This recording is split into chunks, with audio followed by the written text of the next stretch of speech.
Panunumpa sa Watawang ng Pilipinas by Group Leader, Mr. Argel P. Pihares.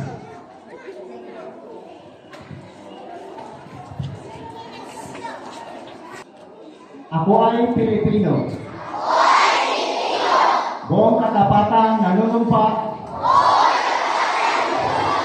sa watawat ng Pilipinas